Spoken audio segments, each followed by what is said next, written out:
So over the past few weeks, I have been working on my latest self-portrait. I do one every year just to see my progress from the current year. And I will say this one looks pretty damn good. A lot of effort went into this project, a lot of time. I even asked my professor to take close-ups of my face to get references, close-ups of my eyeball, every part of me that is or that represents me. So in this video I'm just going to be walking you through the projects, the increment saves. I think there's like 64 increment saves I saved with Maya. I'm going to show you some Zbrush techniques that I used. Yeah, so let's get started. So in Maya, the first thing I did with this portrait was make the eyeball. So this is the base eye, this is the cornea, and this is the iris, and then the pupil. For the pupil, I just use a AI matte shader, so it's just pitch black. You can't see inside of it, so it gives that depth of like a void in the eye, which I wanted. And the I'll show you the wireframe as well. That's the wireframe of it.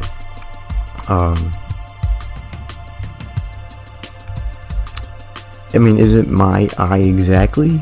No, but it's an eye, and it gives the general shape of, of the eye.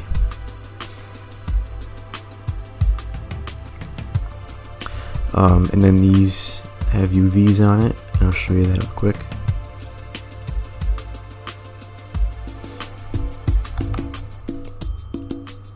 So that's just the UV of the cornea, and then the iris. For the iris, it's just a cylinder that's cut at the edges, and I extruded in a bit and then extruded out to get again that more of a depth within the eye, and then adding that pupil inside. So yeah, my eyeball is made up of 3 parts as of right now, and I will bring this into Zbrush and show you how to paint it and detail it up. So in Zbrush, so again, these objects have UVs on it, so I can paint and sculpt and then bake those down, and it works fine, So with this cornea, it has 8 subdivisions. Even though I didn't sculpt on it directly, it's just for the paint to get the high-res map or the texture map from it. Because in Zbrush you depend on divisions to sculpt more detail. So that's the eye, and then I'll show you the iris. This is the iris, which took a long time to do, but definitely worth it in the end. So the iris has HD geometry. And then since it has UVs, I can mask it by or make polygroups from the UVs right here. And then when you go up in divisions, you get the most detail you can. And I think it turned out pretty well. When I was doing the renders in Maya, I wanted more of a veiny eye look. So what I did is I added some more veins,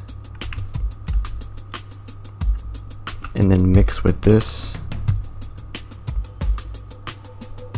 it gives it a pretty appealing look. I think I did mess around with it more in Maya. Like I pushed in the veins a bit more to blend them. But yeah, that's really the eye. That's really it. I looked up lightning maps, texture maps. It's black and white, and I colored them like a lighter pink for the veins, and I had painted dark red around the eyes, and then around here I painted like a bit of a yellow, just to get some of that fleshy eye look. Because if the eye is pure white, it doesn't really look right if you add more color into it.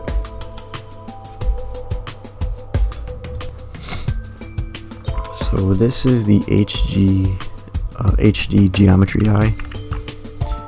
It still has 9 divisions, but I wanted some more finer detail. So if I go into HG geometry, that's 41 million polygons, which is an overkill, but it worked in my case, so it was fine.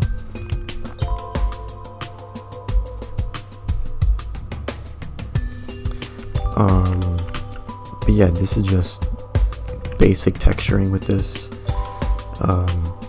That's the color map of the iris. It's very simple. In Maya, I'll show you, I added a ramp shader and I blended those two together to get some more variation. And yeah, that's the eye.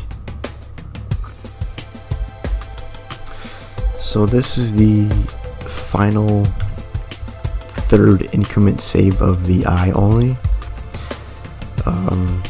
And I'll show you how it looks in the render.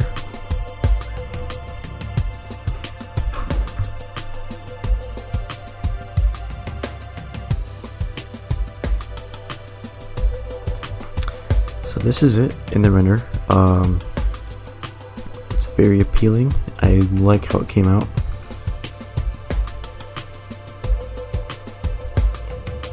There is a lot of subsurface scattering going on. If you really get a close-up on this, there is a denoiser too, so it might not look crispy until it fully renders. But as you can see, I did push in the veins a bit into the iris, so it looks like it's layered a bit.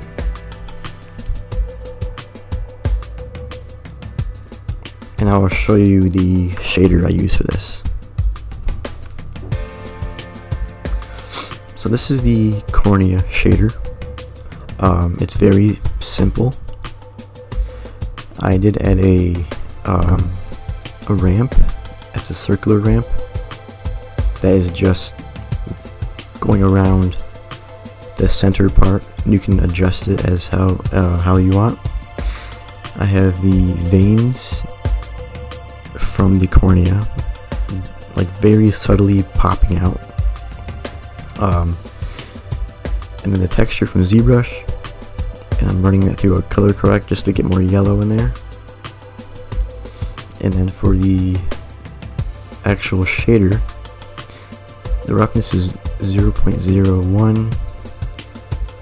I have the coat all the way up and the roughness very low, and the coat IOR is very high just to get more specular and that glossy look. For the iris,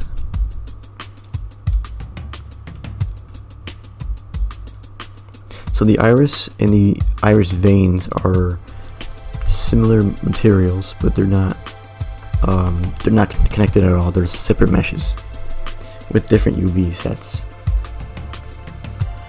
So I ran the Maya ramp shader through the painted texture map in Zbrush, ran through a color correct node, and that's going into the base color, in the subsurface option here.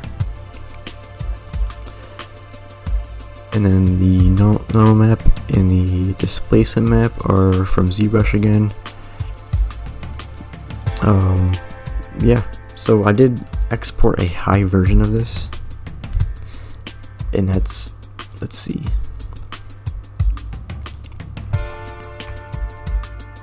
it's about 1,000,000 polygons right there.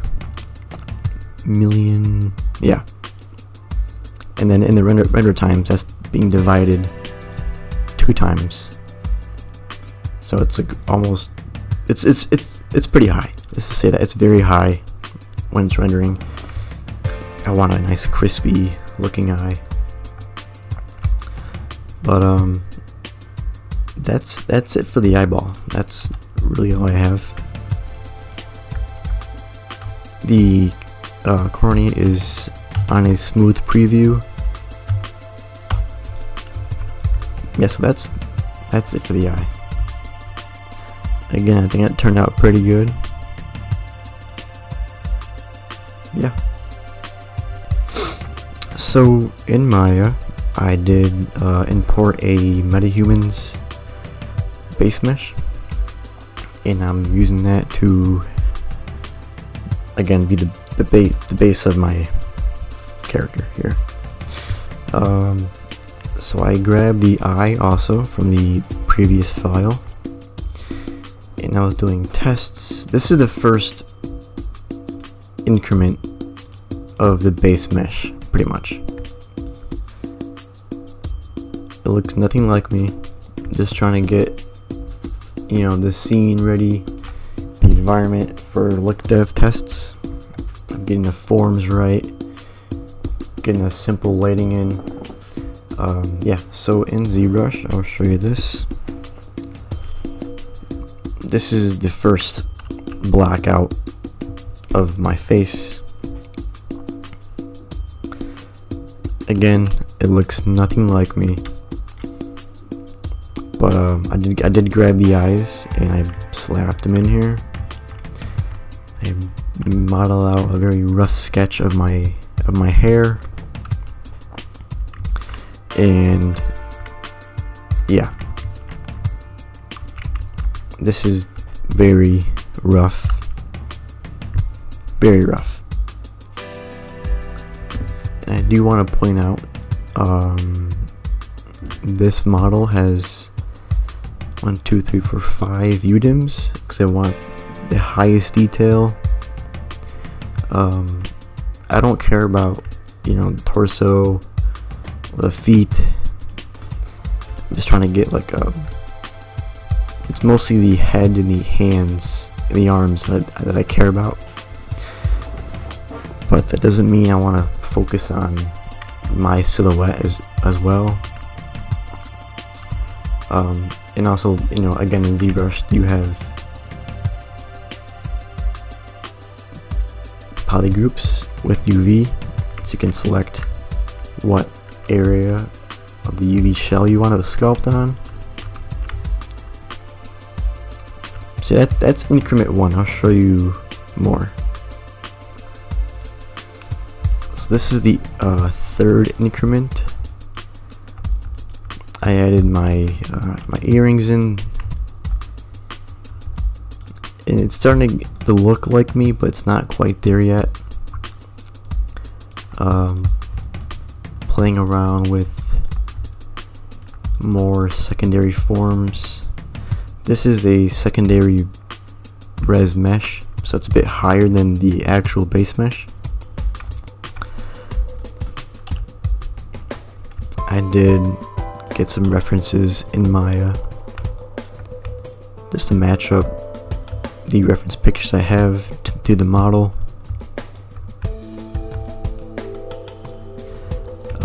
Yeah, so that's it for the 3rd increment. So increment 6 is where things really took off. I put the base mesh into AccuRig, the software, and I imported that back into Maya, and I started to pose him, seeing how he looked.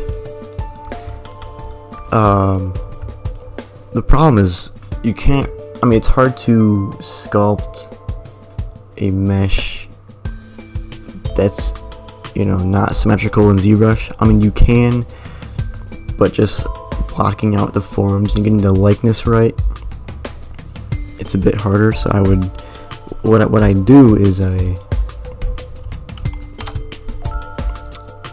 go to the negatives in the timeline, and I set him to a T-pose. That's like the base T-pose, right? And I export this model as an OBJ back into ZBrush.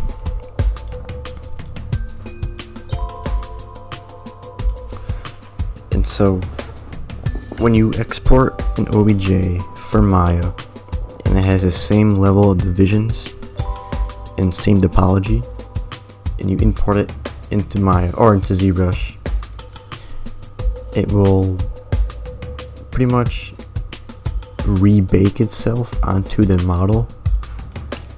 But that's only if you have the same divisions, the same UV sets. So this is like the 5th increment within ZBrush, and it's starting to look like me a bit. I did start to sculpt some skin pores, but I'm not going to get into that yet. And I also save, increment subtools within ZBrush.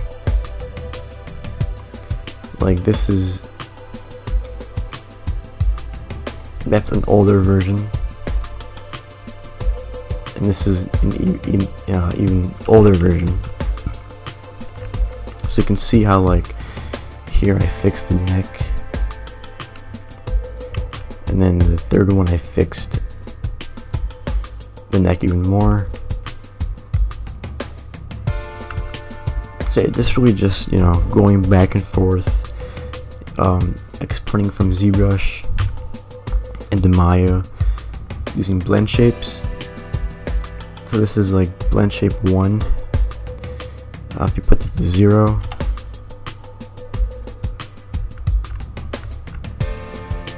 you see here I just fixed the nose a bit. That's 1, that's 0. And I'm doing this multiple times, in a single session. Fix something in ZBrush, export it to Maya, blend shape it, see what he's fixing.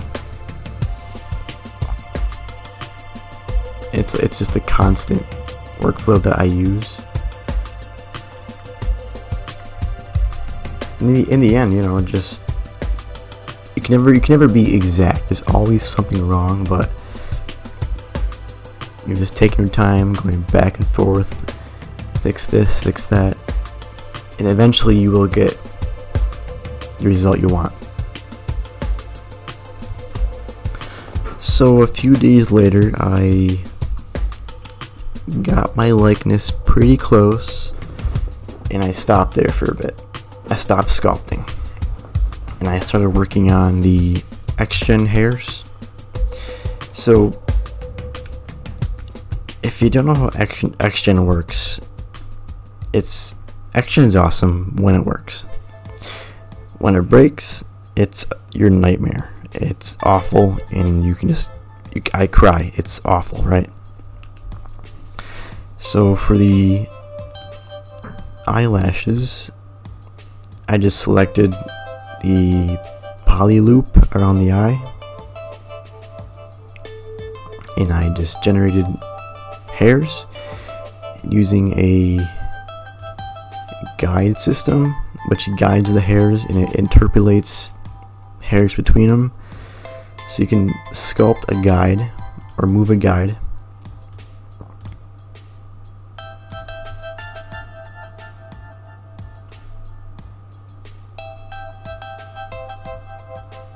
Right, okay. Whew. You can sculpt the guide and the hairs around it will move. and just being very gentle about it, you know, grooming the hairs, making sure nothing's popping out. And then on top of that, I'm using clump and noise for more breakup. And that's the general workflow: making guides, grooming the guides, adding modifiers to get more variation. And the same thing with the eyebrows. For the brows, I made a mask in Zbrush, right? So we go here, and this is the mask I used. So wherever it's black, it's going to, or wherever it's white, the hairs will appear. So what I do, I paint black in Zbrush, and then in Maya, I import that texture and I invert it. So again, wherever it's white, the hairs will appear. Wherever it's black, the hairs will not appear. And you can adjust the alpha gain, alpha offset, you know, like how much of the mask will be using. And I always select more faces around the hair that I need. Like for example, I selected like from here to here, I selected everything inside that box just to get this. Because if you need more hairs, you can just expand within that boundary box.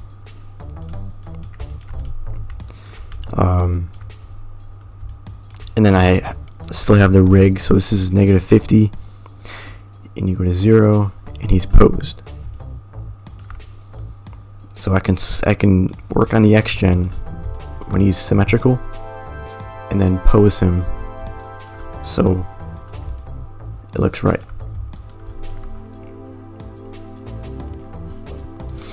So I started to add some sideburns, little wisps of hair, mustache.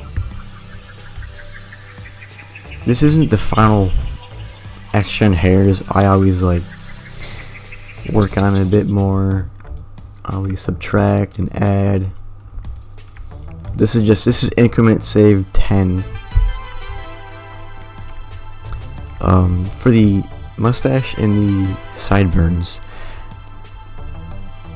as you see, I sculpted the guides to flow with natural hair. Mustache, you know, they're pointing down, so I just groomed over here, groomed that way, and I added some noise, breakup, and you see I added a sculpt layer on top of the guides, which means I'm actually editing the actual hairs and not the guides. So here I just shrunk them a bit, and then same thing for over here. I was like making more hairs over here, taking some out. But yeah, that's the general workflow of XGEN. So on increment 15, I added my main hair, and as you see, I adjusted some of the mustache hairs. I added a little goatee I have and some chin hairs, and he's still in the default pose. So let me show you a little technique I used for the main hair. So in Zbrush, I painted a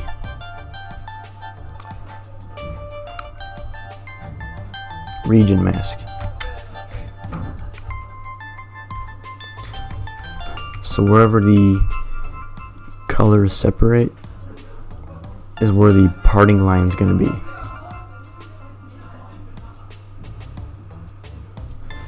So you import, or you go to back to Maya, right?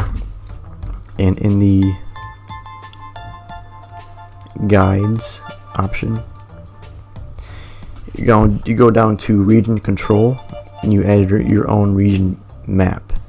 So I added that map, and you get the parting line here. With that being said, though, you have to make the guides follow that same pattern. So I didn't place any guides within the center. I had them all coming out of the side. Yeah, and going back and forth, adjusting the length of the hairs of the guides. Within the guide menu, I did add noise for more breakup. So you see here, that's very straight, and I added a noise for more like wavy effect, and that controls the overall look of the hair, or the silhouette at least. And then on top of that, I added clumping, so it gives more breakup, a little bit of noise,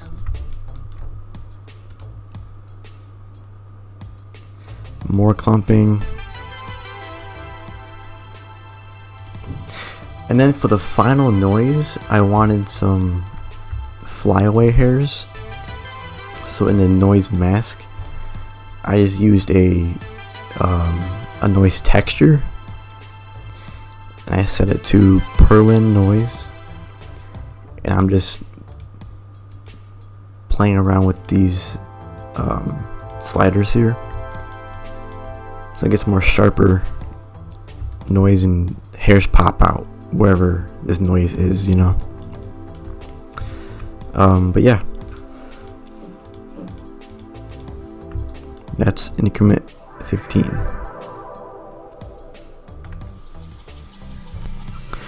So on increment 19, I was thinking, you know, having this character stand isn't really, you know, looking cool. It's not emotional. You know, someone standing is just boring, I think. So I'm just gonna add a stool. I said I'm gonna add a stool, have him sit down. Here's the thing about this portrait. You know, it's my portrait.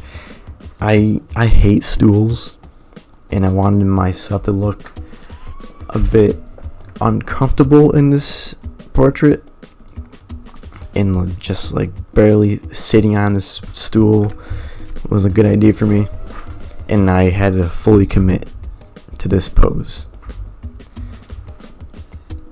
And he is still rigged. So if I need to make any changes to the XGEN, I would go back to -50 and work on the XGEN.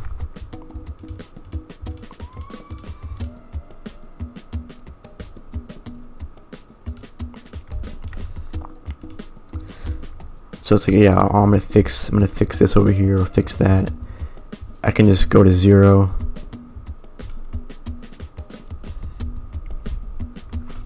And then he's in the pose.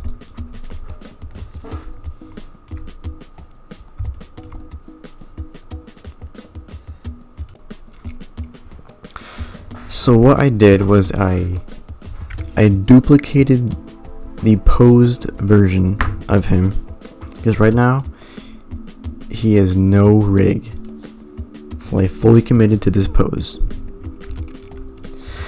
So I duplicated the rig, or the mesh, and I exported it as a OBJ, and I pretty much blended the static pose of his T-pose, this, into this.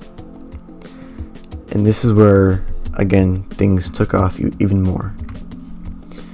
Here I started working on skin pores and skin details. This is the first increment of the skin detailing duration. So this is all possible with UVs. UVs, good topology, and just being organized with your project. So what I did was I divided them twice, so he has 2 divisions, and then on top of that he has 4 sculpt divisions, or HD geometry divisions. So if you view here, I can now sculpt in HD and get higher res detail. Using my own skin brushes, I spent like 4 or 5 hours just putting pores on him, adding wrinkles, blackheads, and I'll show you the lips. This was the first pass of the lips. It's not terrible, it's not the best, you know, but for now it will work.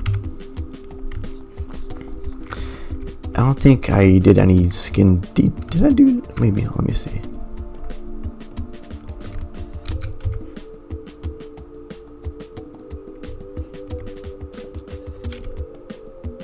Alright, yeah, so here I did some skin detailing, or hand detailing.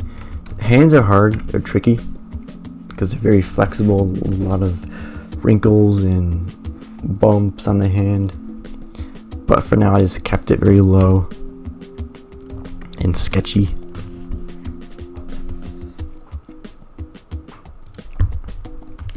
So again, this is going to be the first pass of the skin painting too.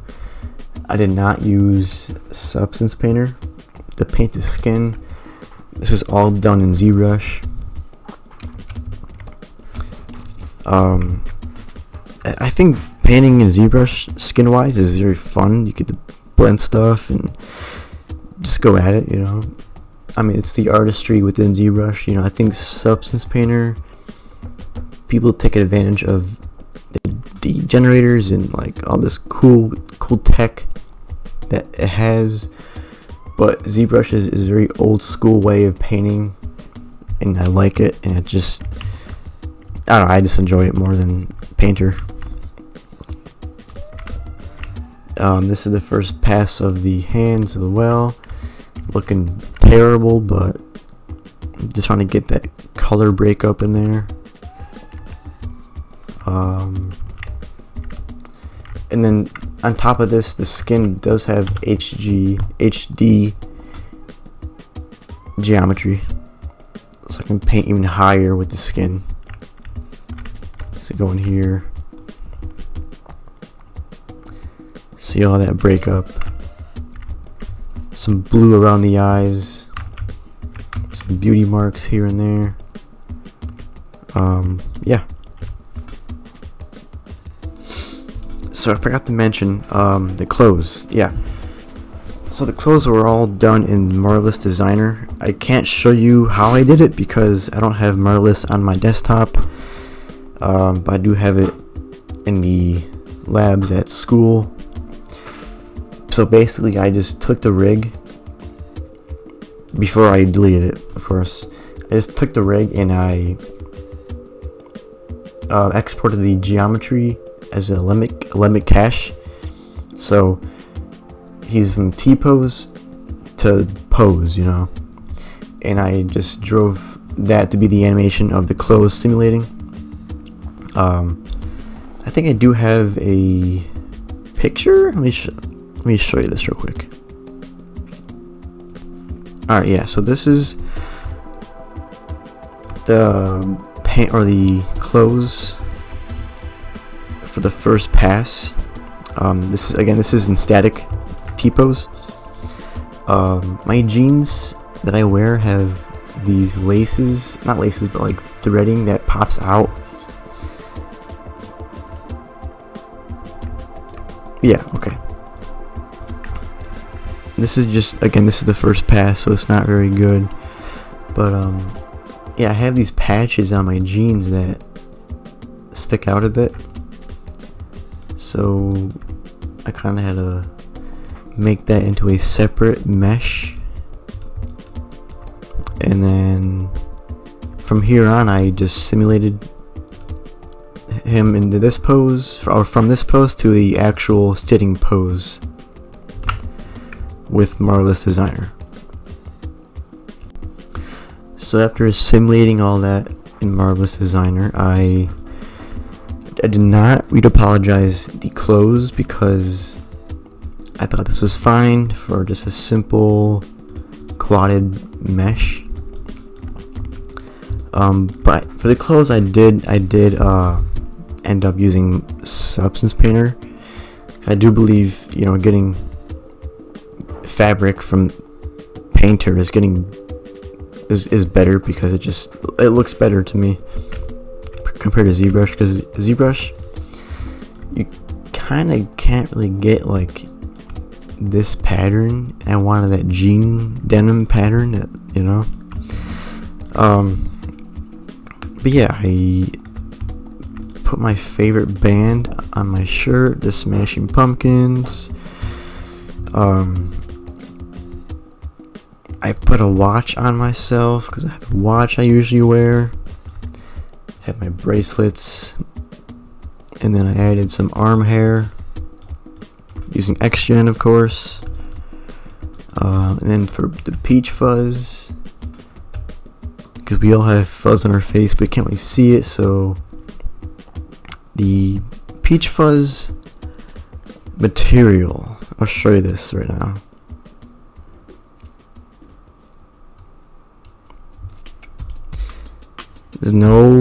It's not complicated at all. So for the specular IOR of the peach fuzz, I put to 1.2.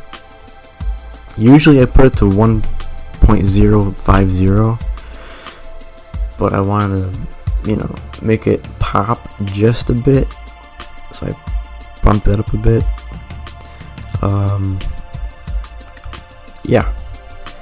I also added my sculpting glove in a Cintiq pen because I love to sculpt, and ZBrush, of course. Added some. My favorite beer is Genesee Light. I love the beer. It's good beer. Added my Converse shoes, and I started playing around with the lighting and setup for this shot. Yeah, this is increment 40, by the way.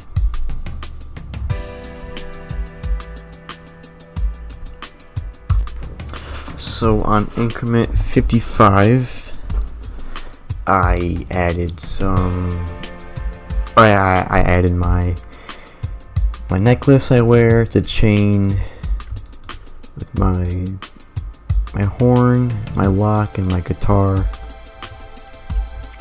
That had to be in there. That's my necklace, that's what I always wear.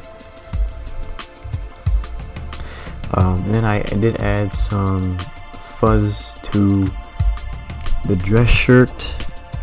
So I have big threads here. I have tiny threads here. And that's all being driven by noise. Same thing for the pants. The pants have 3 descriptions. It has the patch threads that stick out. It has, zoom in here. Has these tiny threads, and then like bigger threads like this one.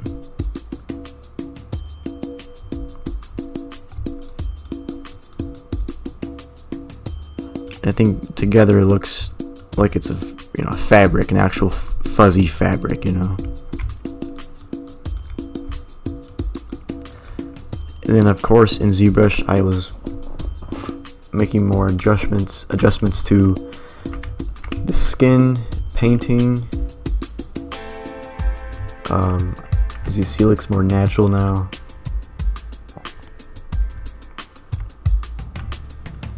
getting more breakup in the nose. I'll show you the flat color. This is the flat. Just getting more like breakup again within the skin.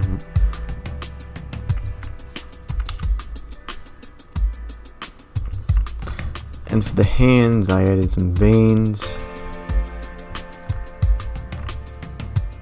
some redness and yellows and greens. Like there's more green in the skin than you think, surprisingly, you know. I didn't really texture the back of the head because it's gonna be covered by hair, and you can't really see it, so it, you know, it's fine. But yeah, that's it for that. So on increment 60, I was playing around with more shader attributes. I also added my workplace hat just to give some Easter eggs to the people who know me best. I did add longer peach fuzz around the lips, 'cause that's where the mustache grows and the goatee.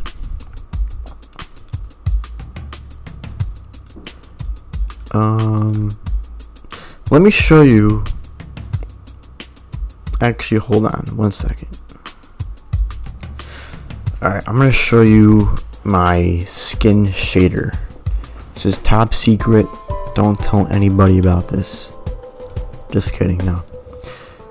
So, let's break it down.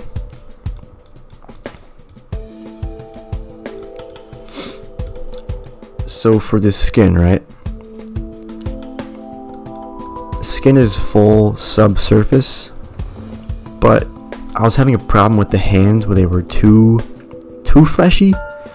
So in Zbrush, I just painted a black and white mask, and I put that into the subsurface weight, so the hands will be like grayish in the mask, and everything else will be white. So wherever it's gray, it's gonna have more of a diffused look, which I wanted because I want to even out that fleshy look, you know. So right here, these nodes,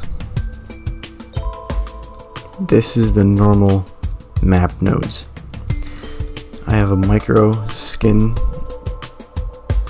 texture, normal map, combined with my sculpted baked texture from Zbrush, and I'm combining that into a layer RGB node, and the operation for both those maps will be normal map, of course. Put that into a normal map node, and then it goes right to the shader. The roughness, it's just roughness, nothing else to it. I did bring up the offset a bit because I think it was too shiny, so I just bumped this up right there. On default it's black, so I put it like that. For the specular, let me show you this.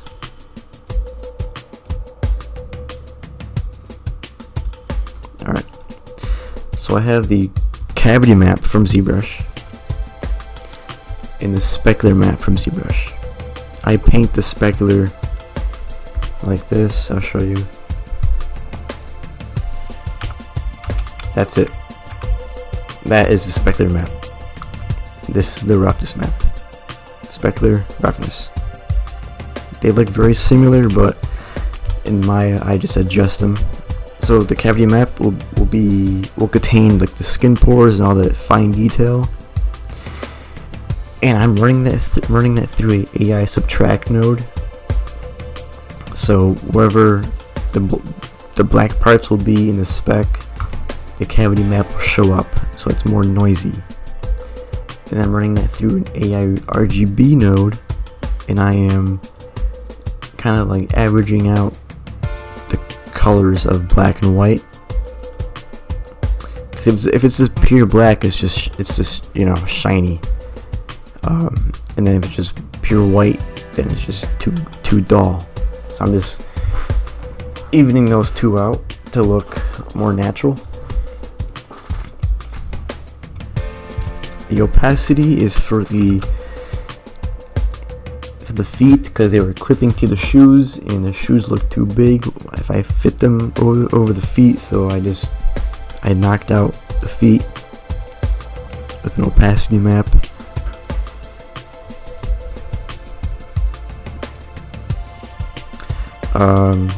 For the skin paint,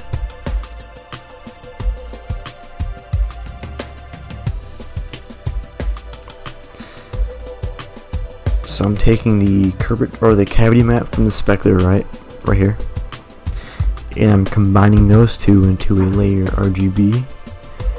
And the cavity map is gonna have a dark or a lighter red, and that's going to be combined with the HD paint, and I'm running that through a AI color correct node, and I'm just adjusting these values here.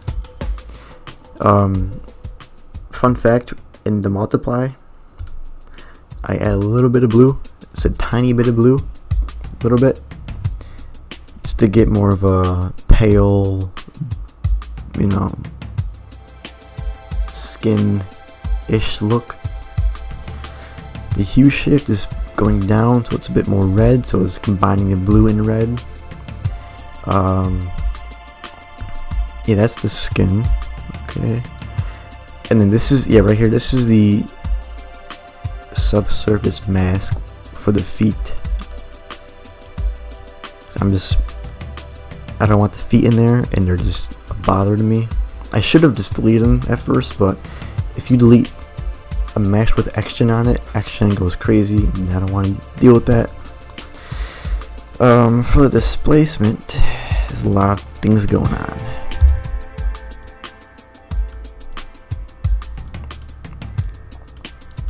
Alright, so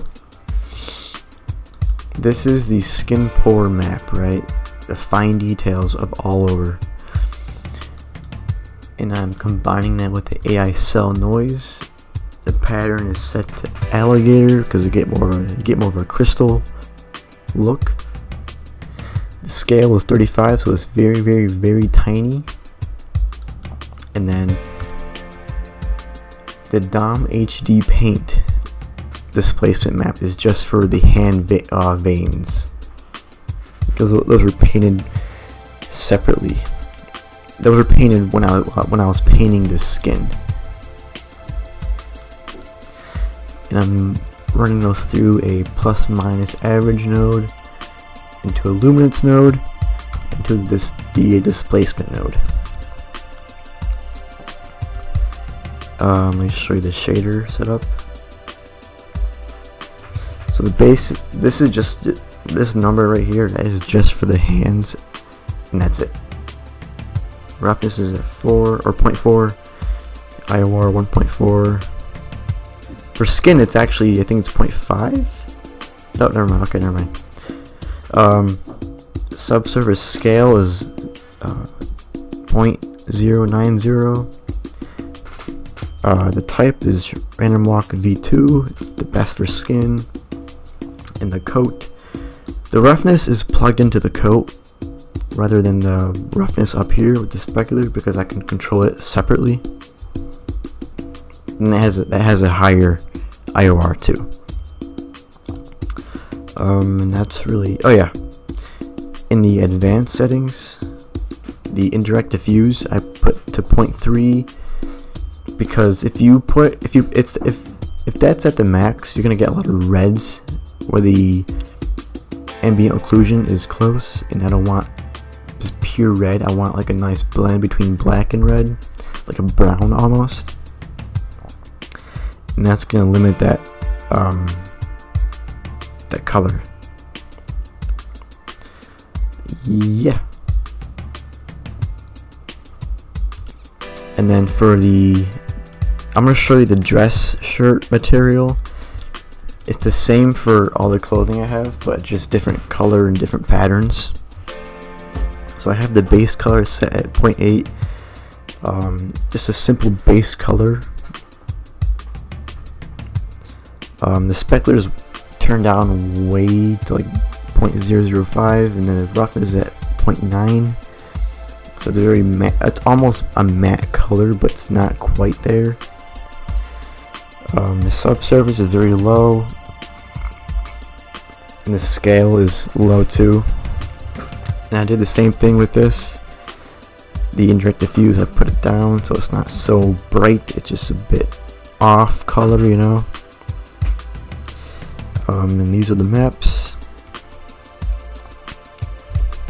So this is the dress shirt from the dress shirt detail from Zbrush, and this is the dress shirt detail from Substance Painter. And I'm kind of combining those two into one map, and yeah.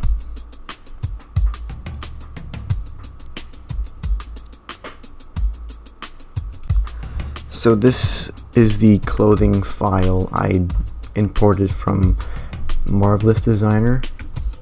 It's really just like the assets of the scene, like the clothing, the bracelets, the pen, the glove, you know. Which is pretty cool because for Marvelous, it gives you UVs, right? In those patches, I really wanted to exaggerate, were its own separate UV shell. So I just added a lot of puckering, a lot of stitching. Same thing for the dress shirt.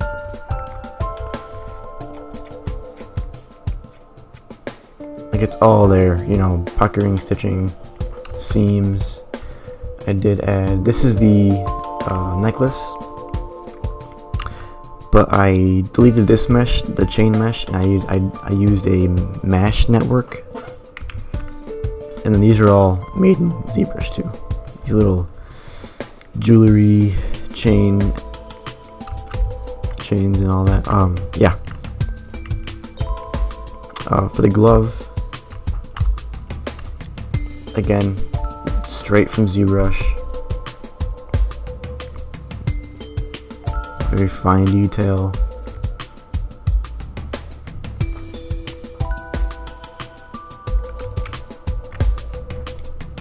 I think for the glove I used a noise texture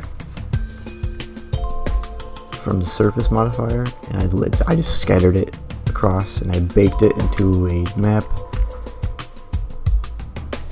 I think I used layers. Yeah, I had a layer system control how, you know, detailed that pattern is.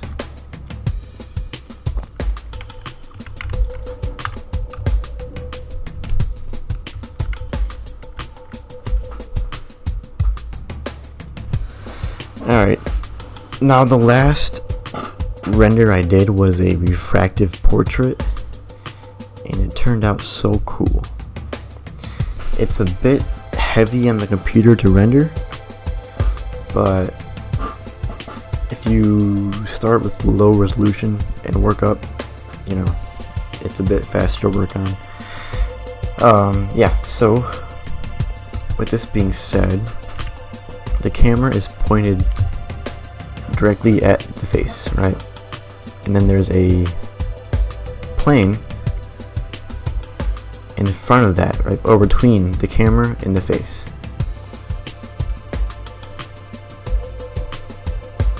So in the material, the plane has a refractive shader, right? And that is driven by, hold up, okay,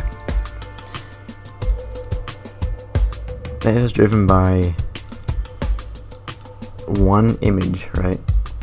The image I chose was just, let me see, a refractive abstract picture. It can be any picture you want, but I chose like a trippy, cool image, you know. So you should get a, where is it? camera projection node.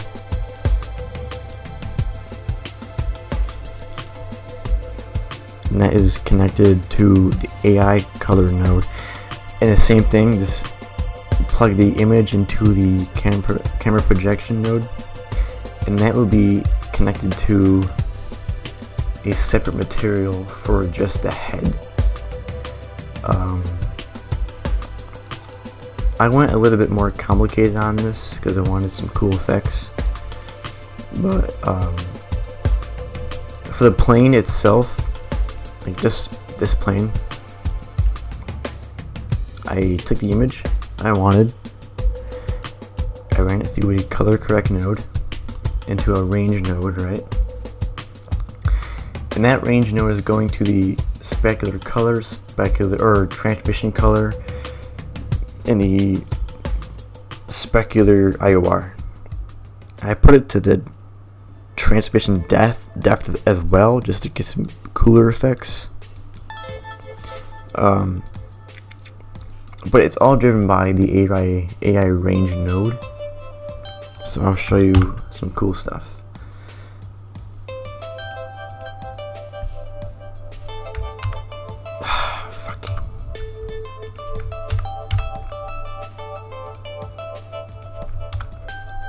Alright.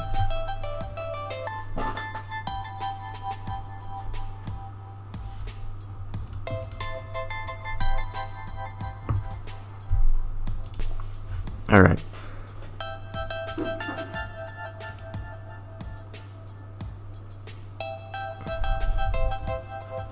So I'm gonna keep this very low for now. So as you can see, there's a plane. It has a transmissive shader, right? But the transmission isn't all the way up. It's very high, but it's not at 1 yet, right? So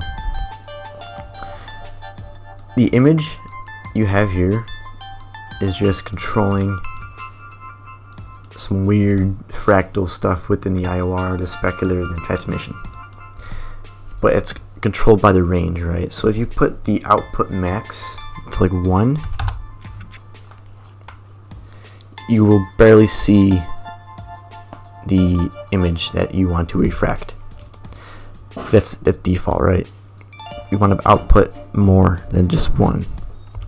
So I put an output max of 2, and now it's like it's deforming what's behind the image of the plane.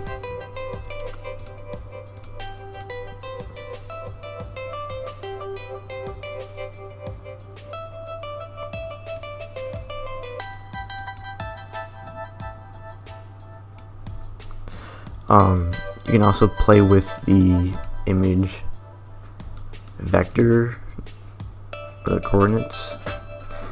I'm stretching the image on the UV set 3 times, and adding more noise to the UV tiling, so it's a bit noisy, more of a wavy effect.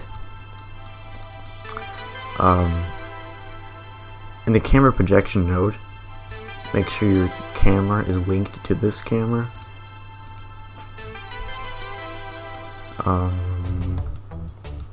And then for the head material, I'm using the same attributes as his skin,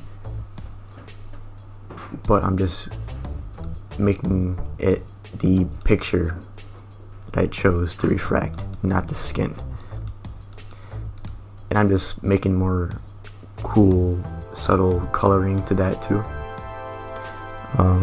It's hard to explain. It's hard to explain, but I'll put a link in the description of the actual tutorial on it, which is by the Arnold renderer YouTube channel. But yeah, I'm really happy with the result. It came out so good. It's the artistic side, I guess. Yes, it's very technical at times, but once you get the nodes connected, you can art direct it a bit.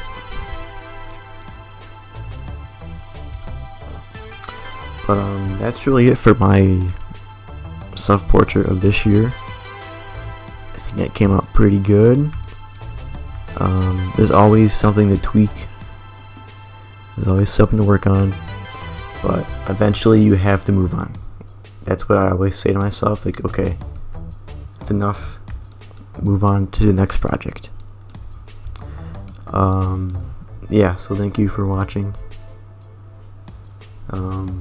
Yeah, goodbye.